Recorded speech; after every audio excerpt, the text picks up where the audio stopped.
জয় হিন্দ। গতকাল Asansol athletics training সেন্টারে 1600 মিটারের একটা কম্পিটিশান ছিল।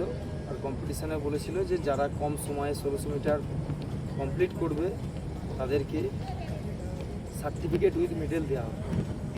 তো অনেক ইনস্টিটিউট থেকেই পার্টিসিপেট করেছিল। বিহার থেকে এসেছিল, ইউপি থেকে এসেছিল, ছত্তিশগড়, ঝাড়খণ্ড। তো আমার বাডওয়ান ডিফেন্স একাডেমিতেও 8টা স্টুডেন্ট গেছিলো। যে সামনে জিডির মাঠ আছে, তো সেই কারণে আমরা বেশি স্টুডেন্টকে পাঠাইনি, 8 জন গেছিলো সেই 1600 মিটার কম্পিটিশানে। আর আমার বাডওয়ান ডিফেন্স একাডেমির প্রত্যেকটা স্টুডেন্ট সব সেকেন্ড থার্ড পজিশান ওখানে পেয়েছে। আর প্রত্যেকেই সার্টিফিকেট এবং মেডেল হাসিল করেছে।